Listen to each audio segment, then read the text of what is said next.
வணக்கம். இது தமிழ் குரலின் சிறப்பு நேர்காணல். இன்றைக்கு நம்மோடு இணைந்திருக்கிறவர் மரியாதைக்குரிய பத்திரிகையாளர் மற்றும் வழக்கறிஞர் ஐயா திருமிகு CS கோட்டீஸ்வரன் அவர்கள். சார் வணக்கம் சார். வணக்கம் வளவன் சார். நல்ல வேளை எலெக்ஷனை நம்ம அறிவிக்காமல் விட்டோம். மகாராஷ்டிராவில் அறிவிச்சிருந்தா இந்த சிவாஜி சிலை விழுந்ததுக்கு நம்ம இன்னும் என்ன பாடுபடுவோமோங்கிற மாதிரி மராத்தியத்தை இன்றைக்கு உலுக்கி கொண்டிருக்கிறது. இந்த 35 அடி உயர சிவாஜி சிலை இடிந்து விழுந்தது. திறந்து 8 மாதம் கூட ஆகல. பிரதமர் திறந்து வச்ச சிலை இப்படி ஆயிடுச்சு அப்படிங்கிறது. உள்ளுக்குள்ளே மாற்றி மாற்றி வார்த்தைகளை விட்டுக்கிட்டு சூடான வாத பிரதிவாதம். சிவாஜி அவர் தான் அங்கே ஒரு ஐக்கானாக இருக்கக்கூடிய காலகட்டத்தில் இது எப்படி இம்பேக்ட் ஏற்படுத்துன்னு பார்க்குறீங்க சார்?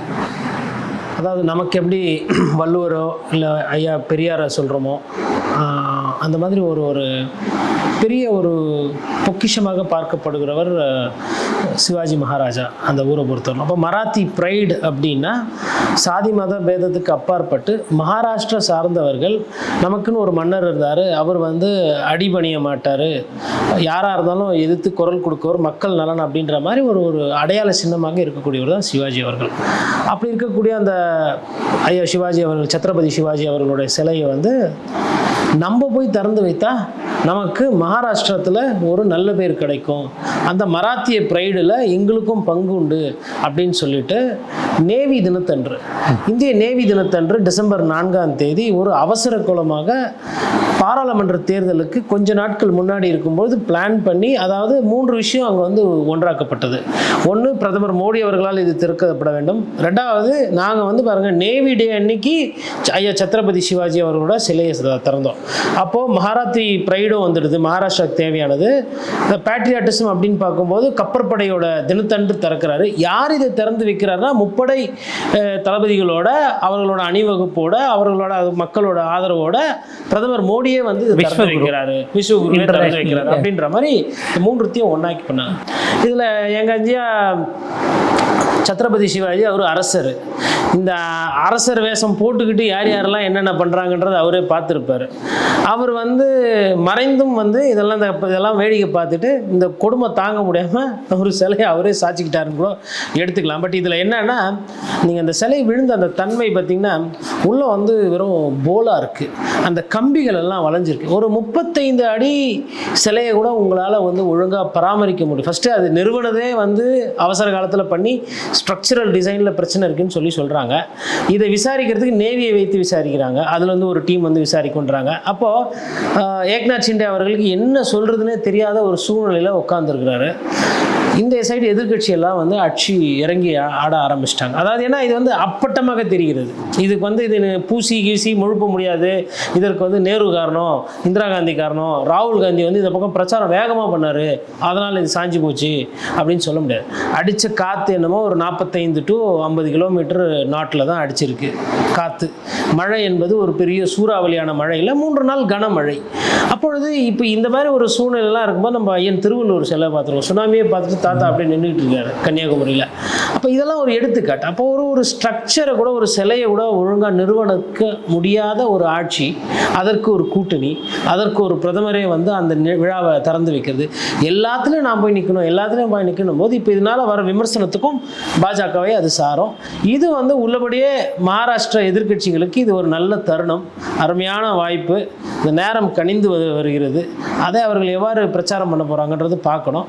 அதனால் இது மகாராஷ்டிரத்தை ஒண்டி உழுக்காமல் பாஜகவை சேர்த்து உலுக்கி வச்சிருக்கிறது. ஏன்னா இதில் நீங்கள் பழைய தூக்கி வேற ஒருத்தர் மேலே போட முடியாது, இதை வைத்து அவர்கள் அரசியல் செய்ய முடியாது. 3வது, ஊழலுக்கு சான்று அப்படின்னு பல விஷயம் பேசப்பட்டாலும், உதாரணத்துக்கு பீகாரில் பிரிட்ஜு கலைஞ்சு விழுது, நம்ம குஜராத்தில் பார்த்தோம், அங்கே ஒரு பாலம் ஒரு பிரச்சனையாகி மார்பி பிரிட்ஜு ஒரு 100 பேர் 130 பேர் மேலே அடிபட்டு இறந்தார்கள், அது பார்த்தோம். அதுக்கப்புறமா இவங்களோட அந்த நேஷனல் ஹைவேஸ்லாம் ஒரு சிலது சரியாக போடலை, அதில் ஊழல் இருக்குன்னு சொல்லிட்டு அது ஒரு சில வந்தது. அப்போது அயோத்தியா கோயிலில் தண்ணி உள்ளே வருது, அது கட்டுமானம் ஓரளவுக்கு சரியில்லை அப்படின்னு அந்த ஒரு குற்றச்சாட்டு.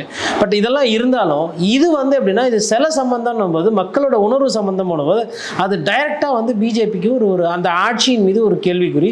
இவரோட லட்சணத்தை பாருங்கன்னு சொல்லிட்டு இந்த பிரச்சாரத்தை பண்ணுவாங்க. இது ஒரு இமோஷனல் கனெக்ட். அதாவது ஆல்ரெடி அங்கே மக்கள் வெறுப்பு எதிர்ப்பு இருக்கிறது, அது கூட இது சேரும்போது பிரச்சாரம் பண்ணுறதுக்கு இது ஒரு இலகுவான ஒரு சூழ்நிலையாக மாறும். ஏன்னா இப்போ இந்த நேவி மேலே பழி நிறைய தூக்கி போட்டாங்கன்னா நேவிங்கிறது நேரடியாக சென்ட்ரல் கவர்மெண்ட் கீழே வருதுன்னு போது அங்கேயும் பிஜேபி தான் டபுள் இன்ஜின். அதாவங்க கப்பர் படைக்கும் சிலைக்கும் என்ன சம்பந்தம்? இது முழங்காலுக்கும் குடுமிக்கும் முடிச்சு போட்டதுனால வந்த பிரச்சனை. அவங்கவுங்க வேலையை பார்த்துருக்கணும். அப்போ கப்பர் படையை கூட்டு அன்னைக்கு அந்த நிகழ்ச்சியில் நிறுத்தி ஒரு சிவாஜி அவர்கள் சிலையில் அவர்களை பங்கு பெற வைத்து அவர்கள் மூலியமாகவே அதை ஒரு சில கட்டுமான வேலைகள்லாம் பண்ணப்பட்டது. யார் எடுத்த முடிவு இது? யார் எந்த வேலையை பார்க்கணுன்னே கிடையாது. இவர்கள் ஆட்சியில் பார்த்தீங்கன்னா ராகுல் காந்தி கூட முன்னாடி சொல்லியிருப்பார், அந்த குஜராத்தில் ஒரு பாலம் விழுந்த பொழுது பாலமே கட்டத்துக்கு தெரியாத ஒரு ஆளுக்கு, அனுபவம் இல்லாத ஒரு ஆளுக்கு நீங்கள் குத்தகை கொடுத்துருக்கீங்க, கான்ட்ராக்ட் கொடுத்துருக்கீங்க. அதே மாதிரி தான் இந்த விமானத்துக்கு சம்பந்தமான அந்த தளவாட சாமான்கள் வாங்குறதுல இந்தியாவில் இருக்கக்கூடிய பிஎஸ்யூக்கு கொடுக்காம நீங்கள் பிரைவேட்டுக்கு கொடுக்குறீங்க, புதுசாக கொடுக்குறீங்க அப்படின்ற அந்த கேள்விகள்லாம் கேட்டுப்பாரு. அப்போ அந்த கேள்வியோடு இதை ஒத்து பார்க்கும்போது இவர்கள் எதையுமே ஒரு புரிதல் இல்லாமல் செய்பவர்கள் என்பது நிதர்சனமாக பட்டவட்சமாக தெரிகிறது. ஹரியானாவினுடைய தேர்தல், ஹரியானாவை பொறுத்த வரைக்கும் இப்போ எலெக்ஷன் டேட்ஸ் அறிவிச்சிட்டாங்க. ஆனால் அங்கே ஒரு தேர்ட் பார்ட்டியாக ஒரு ஃபோர்ஸ் போல இருந்த ஜேஜேபி இந்த மாதிரி தனித்து போட்டியிடுகிறது. சந்திரசேகர் ஆசாதினுடைய அவரும் முதல் முறையாக களம் காண்கிறார் கூட்டணிக்குள்ள அப்படிங்கிற மாதிரி இருக்கு. கெஜ்ரிவால் ஏற்கனவே தனித்து போட்டியிடுவதாக அவங்க மனைவி போயிட்டு பிரச்சாரத்தெல்லாம் தொடங்கிட்டாங்க. ஒரு 4 முனை போட்டி அப்படிங்கிற களத்தை நோக்கி நகர்கிறதா ஹரியானா? யாருக்கு ஆன்டி பிஜேபி ஓட்ஸ் தான் நிறைய ஸ்பிளிட் ஆகிற மாதிரி இருக்கு. ரொம்ப கரெக்டான ஒரு பார்வை இது. அதாவது முதல்ல பார்த்திங்கன்னா ஹரியானா என்பது ஒரு சிறிய மாநிலம். அப்போது சிறிய மாநிலத்தில் மக்களவை தேர்தலில் மக்கள் பாஜகவுக்கு எதிராக வாக்குகள் செலுத்தக்கூடிய அந்த சூழ்நிலையை பார்த்தோம். குறிப்பாக காங்கிரஸ்க்கு ஒரு ஆதரவு நிலை அங்கே இருந்தது. பட் இப்போது சட்டமன்ற தேர்தலில் என்ன ஒரு சின்ன இரண்டு சிக்கல்கள் இருக்குது காங்கிரஸ் கட்சிக்குன்னு பார்த்தீங்கன்னா, ஒன்று பிளவுபட்ட எதிர்கட்சிகளாக அங்கே செயல்படுகிறது. அதாவது கெஜ்ரிவால் அவர்கள் ஆம் ஆத்மி கட்சி தனியாக நிற்கிறது. இப்போ கெஜ்ரிவால் அவர்கள் இப்போ பெயில் வாங்கிட்டு வராரு, இல்லை அப்படின்னாலும் பிரச்சாரம் பண்ணுறாங்க அப்படின்னா அதனுடைய தாக்கம் என்ன இருக்கும்? இன்னொன்று 2 பேர் அதாவது நட்பு பாராட்டி கொண்டு இருந்தாங்க. ஒருத்தர் பாஜக கூட நட்பு பாராட்டியிருந்தாங்க, ஒருத்தர் காங்கிரஸோட பேசிக்கிட்டு இருந்தாங்க கடந்த காலத்தில். அப்படி இருந்தும் அவங்க என்ன சொல்கிறாங்கன்னா, நாங்கள் தனியாக நின்றுக்கிறோம் 2 பேரும் சேர்ந்து அப்படின்றாங்க. இது 2வது பிரச்சனை. 3வது பிரச்சனை என்னன்னு பார்த்தீங்கன்னா, அங்கே இந்த மல்யுத்த வீரர்கள், இந்த குத்து சண்டைக்கு போனவங்களுக்கெல்லாம் பிஜேபி எதுவும் சரியாக செய்யலை. 10 வருஷமாக பிஜேபி ஆட்சியில் இருக்குது, விவசாயிகள் பிரச்சனையை சரி செய்யவில்லை, மக்கள் விரோதமான ஒரு ஆட்சி நிற்குதுன்னு சொல்லிட்டு பிஜேபிக்கு எதிர்ப்பு இல்லை. இந்த 3 காரணிகள் இருக்குது. இந்த 3 விஷயத்தில் பிஜேபி எதிர்ப்பு அப்படின்னு பார்க்கும்போது அது ஒண்டி தான் காங்கிரஸ்க்கு ஆதரவான ஒரு சூழ்நிலை. அப்போ காங்கிரஸ் என்ன பண்ணுன்னா, இந்த 2 விஷயத்தை எவ்வாறு சமாளிக்க போகிறாங்கன்றது பார்க்கணும். ஒருவேளை காங்கிரஸ் கூட்டணிகள் எதனா மாறுது, இல்லை அவங்க ஒரு நல்ல முதலமைச்சர் வேட்பாளரை முன்கூட்டியே நிறுத்திவிட்டு அவர்கள் ஒரு கடுமையான, இப்போ எவ்வாறு உத்தரப்பிரதேசில் பிரியங்கா காந்தி அவர்கள் ஒரு சூறாவளி பிரச்சாரம் பண்ணி உத்தரப்பிரதேசத்திலே பாஜகவை தோற்கடிக்க முடியும் அப்படின்னும் போது ஒரு விஷயத்தை உருவாக்கும் பொழுது ஹரியானாவில் பாஜகவை தோற்கடிப்பது என்பது ஒன்றும் பெரிய சவாலாக இருக்காது. காரணம் என்னன்னா, அவங்க முதலமைச்சர் கட்டார் அவர்களை நம்ம மாற்றி விட்டோம். அதாவது உங்களுக்கு எப்படி பெங்களூருக்கு ஒரு ஷட்டரோ அந்த மாதிரி அங்கே ஹரியானாவுக்கு ஒரு கட்டார்ன்ற மாதிரி அவங்க எப்பயுமே ஒரு ஸ்ட்ராங் பீப்புளாக பார்த்துருந்தாங்க. ஆனால் இவங்க எப்பயுமே என்ன பண்ணுவாங்கன்னா, ஒரு முதலமைச்சருக்கு பேர் கெட்டுவிட்டது என்றால் அந்த முதலமைச்சரை மாற்றிவிட்டு வேற ஒரு முதலமைச்சரை உங்களுக்கு தரோம், உங்களுக்கு என்ன தேவை, முதலமைச்சர் தானே சரியில்லை, முதலமைச்சரை மாத்திரம், கட்சி எங்களுதே இருக்கட்டும்ன்ற மாதிரி ஒரு பிரச்சாரத்தை பண்ணுவாங்க. இதை எவ்வாறு காங்கிரஸ் கட்சி அணுக போகுதுன்றதை பார்க்கணும். ஆனால் காங்கிரஸ் கட்சி ஒரு நல்ல விஷயத்தை முந்தானத்தை அறிவிச்சிருக்கிறாங்க. என்னன்னா, இருக்கக்கூடிய லோக்சபா உறுப்பினரோ இல்லை ராஜ்யசபா உறுப்பினரோ நாங்கள் இந்த களத்தில் இறக்க மாட்டோம் அப்படின்னு இருக்காங்க. அப்போது ஒரு சிலருக்கு பார்லிமெண்ட்டுக்கு போகிறத விட நாங்கள் அசம்பிளியில் போயிட்டு ஒருவேளை ஆட்சி அமையுமானால் நாங்கள் மந்திரி சபைக்கு வரணும் அப்படின்ற அந்த எண்ணம் இருக்கும். அந்த மாதிரி எண்ணம் இருக்கிறவர்களுக்கு இல்லை, இது சட்டமன்ற தேர்தல், இதில் கவனமாக இருக்கணும். ஏன்னா அது ஒரு ரிசைன் பண்ணிட்டு நின்றுட்டு நீங்கள் திருப்பி அது தோற்று போயிடுச்சுன்னா பிஜேபி அங்கே ஜெயிக்கிறதுக்கு வாய்ப்பு இருக்குன்ற அந்த காரணத்தை தவிர்த்திருக்கிறாங்க. அப்போது ஹரியானாவை பொறுத்தவரையிலும் அவங்க ஒரு சில விஷயத்தை கவனிக்கிறாங்க. ஆனால் இன்னும் அவங்க கூர்ந்து கவனித்து செயல்படலை அப்படின்ற மாதிரி புரிஞ்சுக்கலாம். என்னென்னா, பிஜேபி ஏன் ஹரியானாக்கு தேர்தல் அறிவிக்கிறாங்க, மகாராஷ்டிரத்துக்கு ஏன் தேர்தல் அறிவிக்கலை அப்படின்னா, மகாராஷ்டிரத்தில் அவங்களுக்கு கூட்டணியை மாற்றி அமைக்கிறதோ இல்லை கூட்டணிகள் எல்லாம் ஒன்றா இருக்காங்க. அப்போ எதிர்கட்சிகள் எதிர் வாக்குகள் என்பதை மொத்தமாக சிவசேனா, அதாவது உத்தவ் தாக்கரே, அதுக்கப்புறமா உங்களுக்கு பார்த்தீங்கன்னா சரத்பவார் அவர்கள், அதுக்கப்புறம் காங்கிரஸ், 3 பேரும் சேர்ந்து அறுவடை பண்ணுன்றதுல அங்கே தெளிவாக இருக்காங்க. அதே மாதிரி ஒரு சூழ்நிலை ஹரியானாவில் இல்லை. அப்போ ஹரியானாவில் ஒரு 3 முனை போட்டி 4 முனை போட்டி வரும்பொழுது அப்போ நம்ம எதையாவது ஒன்று பண்ணி சமாளிக்கலான்ற அந்த எண்ணோட்டம் இருக்கிற காரணத்தினால்தான் ஹரியானாக்கு தேர்தல் அறிவிச்சிட்டாங்க, மகாராஷ்டிரத்துக்கு தேர்தல் அறிவிக்கலை. அப்போ இதை காங்கிரஸ் ரொம்ப கவனமாக பார்த்து அவங்க கட்சியில் யார் யாரெல்லாம் முக்கியஸ்தர்கள் இருக்கிறாங்களோ அந்த பிரச்சாரத்தை தன்மையை தீவிரப்படுத்தி முக்கியமான ஆட்களை எல்லாம் அங்கே இறக்கி தேர்தல் வேலை பார்த்தா மேபி அந்த மாநிலம் அவங்களுக்கு திரும்ப வரும். காரணம் காரணம் என்னென்றால் 10 வருஷம் பாஜக ஆட்சியில் அங்கே அதிக போராட்டங்கள் நடந்த மண். விவசாயிகள் அங்கேருந்து தான் அடிக்கடி புறப்பட்டு டெல்லிக்கு வந்தாங்க. அந்த கோவம்லாம் இருக்கும். ஆனால் அதை போய் பேசி அறுவடை செய்யணும். அப்படி பேசி அறுவடை செய்ய தவறுனா என்ன ஆகிடும்னா, ஆம் ஆத்மி கொஞ்சம் வாக்குகள், அதுக்கப்புறம் ஜேஜேபி கொஞ்சம் வாக்குகள், அப்புறம் ஆசாத் அவர்கள், அவங்க எல்லாம் கொஞ்சம் கொஞ்சம் வாக்குகளை பிரித்து அவங்க அணிக்கு சேர்த்தாங்கன்னா இது எல்லாமே காங்கிரஸ்க்கு வர வேண்டிய வாக்குகள். ஏன்னா பிஜேபி ஆன்டி பிஜேபி. அப்போ ஆன்டி பிஜேபியை யார் ஸ்ட்ராங்காக எதிர்க்கிறாங்களோ அவங்களுக்கு அந்த வாக்குகள் கிடைக்கும். அதை வைத்து தான் அந்த அரசியல் போகும். ஏன்னா இப்போ சமீபத்தில் வினேஷ் போகத் அவர்கள் கூட ஒரு பதிவிட்டிருந்தாங்க, பிரிஜ்பூஷனுக்கு எதிராக வாக்குமூலம் அளிப்பதற்கு தயாரான விளையாட்டு வீராங்கனைகளுடைய போலீஸ் பாதுகாப்பு வாபஸ் பெறப்பட்டிருக்கிறது அப்படிங்கிற மாதிரியான விஷயங்களை கிளப்பினாங்க. விவசாயிகள் போராட்டம் குறித்து கங்கனா ஒரு சர்ச்சைக்குரிய கருத்து சொல்லி பிஜேபியே விலகி டிஸ்டன்ஸ் பண்ணிச்சு அப்படிங்கிறதையும் பார்க்குறோம். இதெல்லாம் ஏன்னா இது உணர்வு ரீதியாக ட்ரிகர் பண்ணக்கூடிய விஷயமா இருக்கும். அது ஒரு இம்பாக்டை ஏற்படுத்துமா? இந்த நேரம் காங்கிரஸ் கட்சி தூங்கி கொண்டிருக்கிறது. இந்த நேரம் காங்கிரஸ் வினேஷ் போகட்டை வேட்பாளராக அறிவிச்சிருக்கும். வினேஷ் போகட்டை அதாவது உங்களுக்கு ஒரு வாய்ப்பு தரும், ஹரியானாவில் ஒரு விளையாட்டுத்துறை அமைச்சரை, முக்கிய பங்கு வகிக்கக்கூடிய ஒரு விளையாட்டுத்துறை அமைச்சரை நாங்கள் உருவாக்க தயாராகிவிட்டோம்.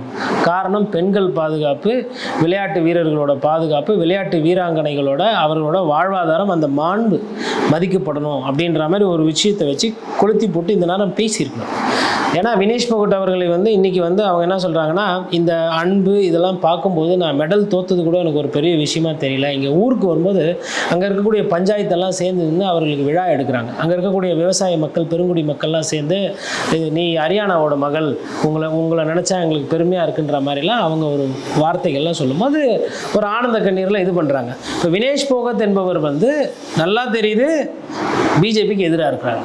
அப்படி இருக்கும்பொழுது இவர்கள் கடந்த காலத்தில் உதவியே பண்ணாத ஐயா திரு சச்சின் டெண்டுல்கர், சும்மா எதுவுமே கருத்தும் சொல்லாமல் அந்த கட்சிக்கு எதுவுமே இல்லாதவர்கள்லாம் பதவி கொடுத்தாங்க, பொறுப்பு கொடுத்தாங்க, ராஜ்யசபா உறுப்பினரெல்லாம் கொடுத்தாங்க. இந்த மாதிரி ஒரு கேண்டிடேட் இருக்கிறாங்க. இந்நேரம் வரையிலும் அவங்களை ஐடென்டிஃபை பண்ணி காங்கிரஸ்க்கு இழுக்கிறதுக்கோ இல்லை ஜீரோயின் பண்ணாமல் இருக்கிறதுக்கு என்ன பண்ணுறாங்கன்னு தெரியல. இல்லைனா இப்படி காங்கிரஸ் கட்சியில் சேர வேணாம். வினேஷ் போகத் ஒருவேளை சுயேட்சையாக நின்னால் அந்த தொகுதியில் காங்கிரஸ் தன் வேட்பாளரை நிறுத்தாது. காங்கிரஸ் அவருக்கு ஆதரவான நிலைப்பாடு எடுக்கும். ஒருவேளை நாங்கள் ஆட்சி அமைச்சால் சுயேட்சையாக இருந்தாலும் அவருக்கு முக்கிய பதவி கொடுக்கப்படும் அப்படின்னு ஒரு சில அறிவிப்புகளையாச்சும் பண்ணணும். எது பொறுமையாக யோசிச்சு எந்த நேரத்தில் அங்கே உங்களுக்கு அந்தம்மா வயசு கம்மியாக இருந்தாலும் வினேஷ் போகத் ஒரு ஒலிம்பியன் அப்படின்றத காட்டியிருக்காங்க. போட்ட சண்டையாகட்டும், பேசின அரசியலாகட்டும், பண்ண பிரச்சாரம் ஆகட்டும், எதுவுமே சாதாரண சாமானிய விஷயங்கள் கிடையாது. பிரிஜ்பூஷன் என்பவர் அங்கே இருக்கக்கூடிய ஒரு முக்கிய சாதி ரீதியாகவும் பார்த்தாலும் சரி, அரசியல் ரீதியாகவும் பார்த்தாலும் சரி, செல்வாக்கு ரீதியாலும் சரி, மிகப்பெரிய ஆளுமை. அதான் மிகப்பெரிய ஆளுமைனா ஒரு அது என்ன கெட்ட ஒரு ஆளாக கூட நீங்கள் எடுத்துக்கலாம்.